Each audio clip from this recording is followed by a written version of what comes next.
What is up, everyone? We are in the truck today. Everybody in the house is sleeping, and I'm a pretty loud person, and I just wanted to kind of come out here, way we could do a nice video. Didn't have to worry about bothering anybody.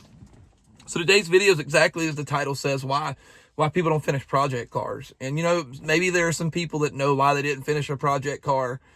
I'm going to say cars, because let's be honest, most of us don't just own one project. We kind of bounce around. We never really finish any of them. I've owned a bunch. I have owned so many cars. I have really only finished 4. The white turbo Eclipse, busted turbo Eclipse, the black SRT4, and the Miata. The Miata really wasn't ever documented on the channel, so y'all may not know that car.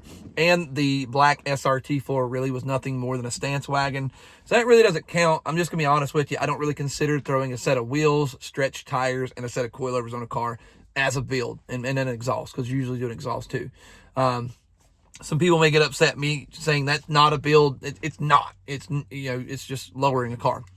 That's just my own personal feeling and my own personal thought. If you think that's a build, you think that's a build. Go at it. What I'm talking about is like somebody that wants to start out, they want to build a drag car, they want to build a drift car, they want to whatever, okay? And it just sits in the shop and nothing ever happens with it. I've had a couple drag cars that have never made it, and y'all have seen me talk about it on the channel. Oh, we're going to do a drag car, and then next thing you know, I stop video. Hey, we're going to do another drag car, and then we stop video. Hey, we're going to do another drag car. And I'm 35, okay? I've been on YouTube since like the second year it's been on. Now, it was on a different channel. It doesn't exist no more. But I've been messing with cars since before I was 15 years old. Okay, that is like 2014 2004, since 2004. Okay, that's how long I've been tinkering with cars. Now, I didn't have a license or anything then. It was just, parts cars we were buying. I was kind of tinkering and learning. But something I have noticed over the years with project cars that I haven't finished explains a lot of reasons why I think a lot of people don't finish them. And I'm going to use a 240 as an example. I have seen a lot of my friends like the drift, but we have this, and I do this. This is something I've done with most drag cars of mine. When we go to build a car, we go, like, let's say to a Formula D or a drag strip, like a nice event. We see this like really awesome drag car, this really awesome drift car, Formula D drift or whatever you want to call it. And what we do is we see that, and when we go buy this street driven, just virgin 240, which those don't exist anymore, but this is just an example. We get that car, and we don't want to utilize it for drifting or anything until it's at that like formula. It's got to be this awesome, super cool car. And maybe a part of that is because we want to be seen in this awesome, cool car. We don't want to be seen in this half-done shit box, excuse my language. But we don't want to be seen in that. We want to be seen in like this just macked out, awesome car. And maybe that, like I say, maybe that's a part of it. We are in a social media world, Instagram, TikTok. God forbid you got to look great for everybody that follows you on there at YouTube. I care less what people think of me or my builds. But don't wrong, it is really cool getting seen in a nice little car. I can't tell you actually, and Busted wasn't on the YouTube channel a lot, but they was several times with the drag strip, people recognized me. And it made me feel good. It did. Busted wasn't a looker, but by golly, that car would run. But I think that's why a lot of people's project cars don't make it. Because we sit down and we realize how much money, how much time, how much effort it's going to take for that street-driven, somewhat virgin vehicle to become that fantasy vehicle we have in our mind. And we start looking at how much money it's going to cost. And then we're like, man, we're not going to be able to do anything else except build that car. There'll be no going out on Fridays, no eating out on Saturdays, which that's hard to do in today's economy anyway. But like, we'll have to invest every penny in it. And with as much as I make, as much as I invest, it'll be like 3 years before it's done. And we just give up. It just sits in the shop. We enjoy life instead of putting money at that car.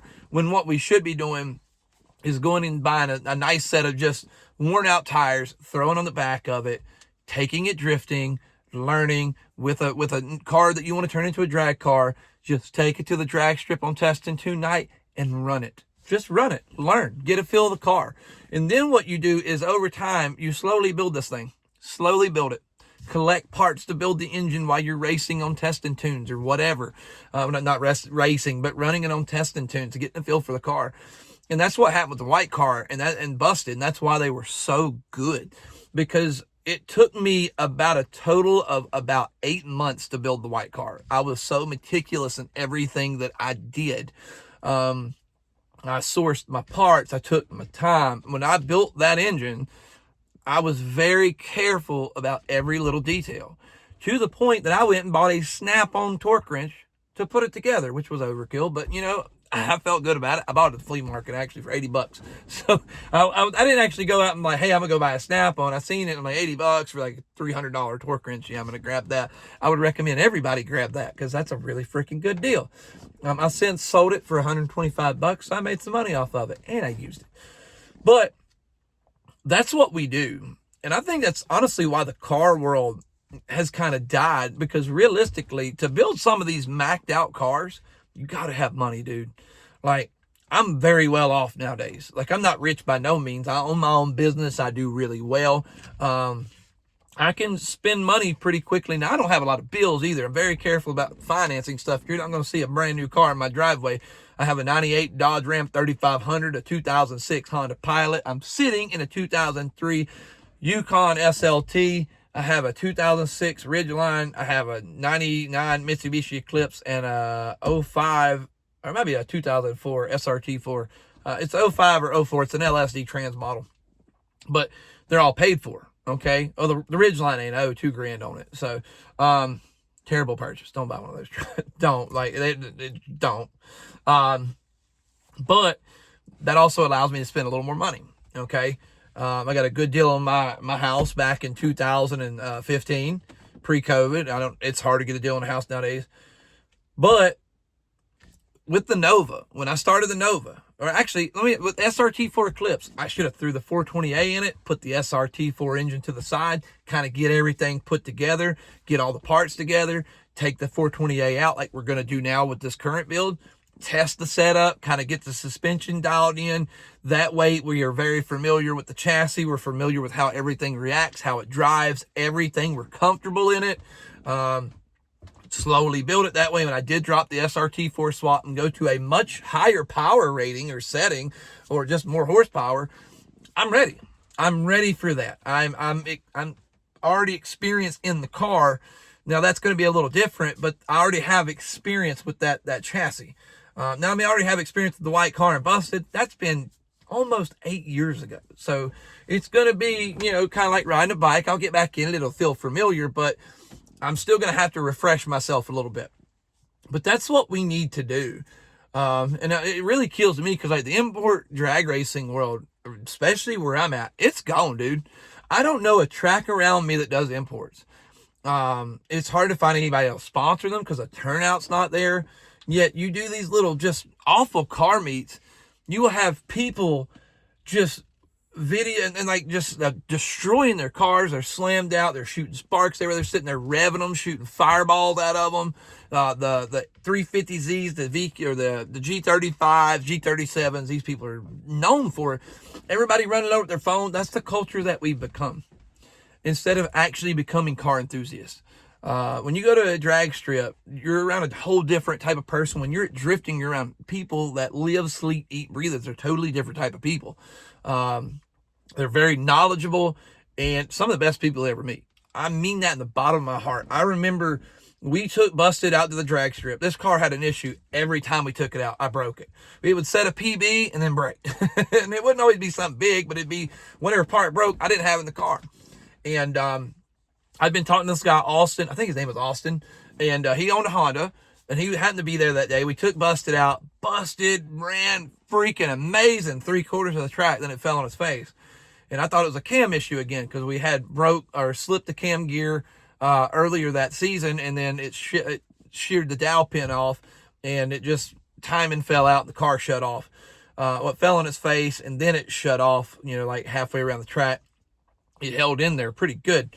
Amazingly, we didn't hit no valves, but that's what I thought it was. Just so happened to be one of the T-clamps on the intercooler piping they'd slid, or the intercooler piping slid off. The T-clamp went somewhere. Don't know. We never found it. And, we were so close to setting a PB. We could tell if we stayed in boost, we'd have set a PB. and posted on Facebook like, man, about set another PB today. Unfortunately, thanks to a boost clamp, T-clamp, whatever you guys call it, we did. And he's like, dude, I was right there. All you had to do is come to the trailer, man. I keep a couple extra on hand. I'd have let you have one. That's the kind of people you get in racing. Right? You could have somebody you're going into the finals with. Okay? They will give you a part if they have it to fix your car, even though you're their competitor. They could win by default by keeping you out of the race, but they will not do that. These are good people, man. But that's why a lot of people don't finish their project cars. Stop wanting to wait till you're at the top of this thing to want to utilize your project car. Enjoy it. Enjoy it the whole time you have it. It doesn't need to be amazing in order to enjoy it. Go out, have a good time with your car, grow in your car, slowly build your cars. You'd be amazed how much better you're going to be at it. Not to mention, when you build something all at one time, when you go out, the amount of bugs you're probably going to have to chase to that car, that right there will kill your inspiration and your drive and just everything right there. To where if you build it over time, you take a little bug here, a little bug there, you get all the bugs out of the car. And then when you do have one of those bugs pop up, you have a good idea of what it is because you've been through it slowly. Busted was that car. We were getting that thing set up more and more and more and more. We learned so much with that car. Didn't really learn a whole lot with the white car. I mean, we did, but not like, problem solving, because the white car just always ran. Never had an issue out of the white car. Only issue, I'm lying too. Only issue I ever had was the oil feed one time backed out of the turbo. Have no idea how it done that. All we know is there was a big old plume of smoke where it had poured oil all over the turbo manifold. And anybody that's a car guy knows a little bit of oil makes a lot of smoke. Honestly, I thought it was something severe. We pulled over the side of the road, or at a gas station. I threaded it back on with my hands. I took a towel so it wouldn't burn me. Tightened it the best that I could. Got us to an AutoZone. We borrowed a wrench. Back on the road. Then I immediately went home and cleaned it, because if you ever noticed, my engine bay's spotless. I am very picky. I can't stand a dirty engine bay. Like when you see these guys turbocharging a 420A, they run their feed line across the valve cover and all that. I hate that. I'm sorry, just gonna be honest. I despise that. Keep it clean. They pop the hood. It's this dusty old engine, and not necessarily a 420A. I'm talking anybody. You're out there at the drag strips, like you don't even care about your car. Like, no offense, you're not gonna be hard to beat because you don't take the time to even clean the engine bay. I know you ain't checking this thing over and making sure things are right. So that's why a lot of people don't fix their project cars. Go out and enjoy your cars, guys. Don't be like me at 35 and look at all the builds that you could have done and the enjoyment you could have had, and then be like, I didn't. I sold them all at a loss. And another thing, if you have a YouTube channel like me, don't just build stuff for the channel. Build stuff that you enjoy. That's what we do here. Okay? Build stuff that you like, that you want to do. There will be people on the channel that will follow you. If they like what you do, they're going to follow you. If they follow you just for a certain car, who cares? Do what you want to do. Do not do what you don't want to do just to get people to view you. Anyway, if I get off here, wife's calling me when we're out. I'll catch you guys on the next one.